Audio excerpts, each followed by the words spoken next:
He was a Hungarian. But 100 and something years ago, for a woman to give birth to a child in the hospital was a very hazardous thing. Because I understand that at that time, up to 50% of all women who gave birth in a hospital would die. Up to 50%. Now, they took it for granted that it was just one of the dangers, the hazards of childbearing. When you had a child, mothers, it was just that you had a 50% chance of living. But there was a Hungarian doctor by the name of Ignaz Semmelweis who noticed something strange. Some mothers were being delivered by midwives. Those in the hospitals were being delivered by doctors. He noticed that about 2% of those who were delivered by midwives died. And 50% of those who were delivered by doctors in the hospitals died. And he thought it was very strange. And, you know, one day he was with another group of doctors doing an autopsy on a dead body. And one of the doctors pricked his finger with the scalpel. And the doctor died. But he died with the same symptoms as the mothers died with. He developed the same symptoms and died the same way.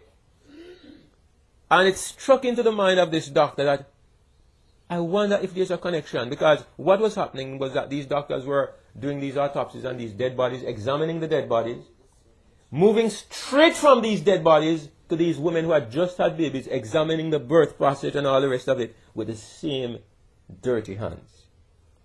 In actual fact, they were killing the women. And this thing carried on. In fact, when the thought came to this man, Semmelweis, what he did was he set up a carbolic solution and he made it a rule in his department that anybody who was going to examine a mother would have to wash his hands in this solution. And the death rate in his department dropped dramatically, dropped down to almost zero. The astounding thing is that when this knowledge became known, the doctors in the hospital resented it and they refused to comply because it was too much work. And it was a long time, several years in fact, before actually it was implemented. So, the point I'm making is that everybody thought that pregnancy was killing these women. Childbirth was killing these women. When actually, it was a different enemy. But ignorance kept the death rate going because that's the way ignorance is. Knowledge is important. Now, the Bible tells us that right at the beginning of the history of this world, Eve was promised a certain kind of knowledge. Now, based on what we have said so far, it seems to me that knowledge is a desirable thing. But I'm going to show us a perspective on knowledge that will give us a different understanding concerning knowledge. If you go to Genesis chapter 3 and verse 5,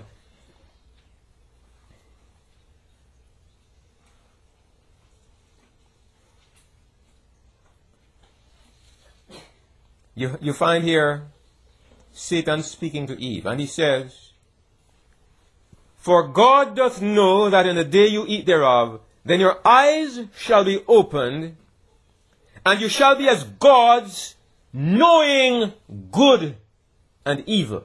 Now, God had set a tree in the midst of the garden, and God called the tree of knowledge of good and evil. The tree of the knowledge of good and evil. So, you understand that this tree had something to do with a certain kind of knowledge. And we just said that knowledge is a good thing. It's a thing that people seek after. But this tree was called the tree of the knowledge of good and evil. And God said, if you eat of this tree, you will die. Now Satan says, God says you should do this. It's not true.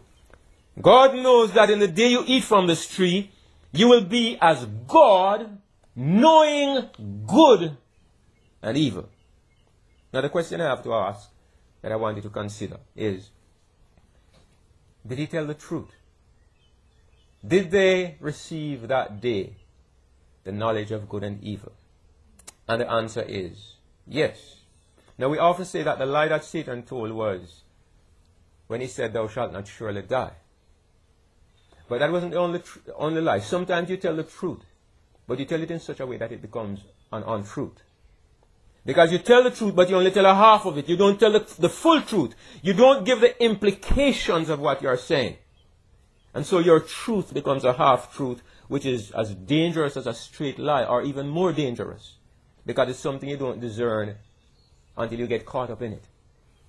So, what was the truth when he said you shall know good and evil? You know, the strange thing is that, well, let's look at a couple of other verses. Look at Genesis chapter 2.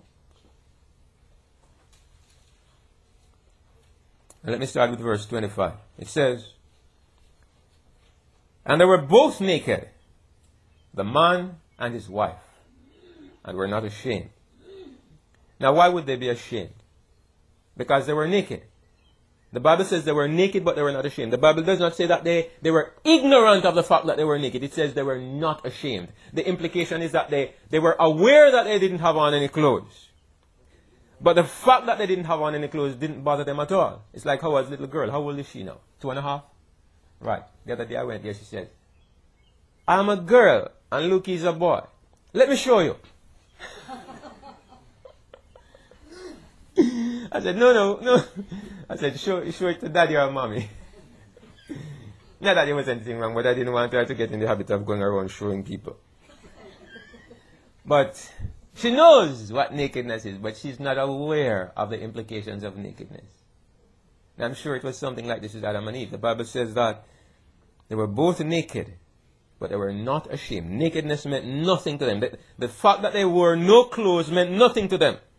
If you look at Genesis 3 and verse 7, it says, and the eyes of them both were opened, and they knew that they were naked. And they sewed fig leaves together and made themselves aprons. Now, when you read this superficially, it seems to be saying that at this time they suddenly gained knowledge that they were naked. But it doesn't make sense. It doesn't make sense that before this, they never knew that they didn't have on any clothes. The Bible says now they knew that they were naked.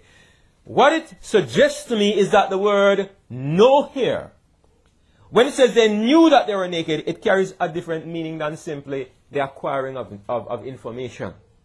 This knowledge that came to them was on a deeper level than simply knowledge coming to the head. It was an awareness that changed their perspective. An awareness that changed their view of themselves. In fact, go down to another verse. A little further down, you go to verse 11. And God comes and God says to them, who told thee that thou wast naked? They went to hide from God because they recognized that they were naked. God says, who told you that you were naked? Now, does somebody have to tell you that you're naked? Well, I suppose, if you want to take this to its figurative implications. In Revelation chapter 3, God says, you're naked and what? But you don't know. You're naked, but you don't know. And the people here that he's talking to, I've wondered about this sometimes and wondered, how is it possible to be totally naked and not know that you're naked? Of course, this is speaking in a spiritual sense, but if you understand what happened to Adam and Eve, it helps you to understand. Their nakedness suddenly took on different implications. Suddenly they became aware of the meaning of nakedness. In their minds now, what had been perfectly good, what had been perfectly innocent, suddenly became shameful. Suddenly they recognized that God is coming and we can't appear before him like this. Nakedness became not just a theory in the head, not just the awareness of facts, but it became something that in their experience meant something. Like in a few more years' time, Howard's daughter won't want me to see her naked. Suddenly it's going to mean something different to her, right? And in this sense, if you ask her, do you have on clothes? She will say, no. Are you naked? Yes. But in a few years' time, nakedness is going to mean time to look for a place to hide. I can't let anybody see me like this. Perhaps even her own parents, she won't want to see her naked in a few years' time. Nakedness takes on a different meaning. Suddenly she knows nakedness instead of knowing how to define nakedness.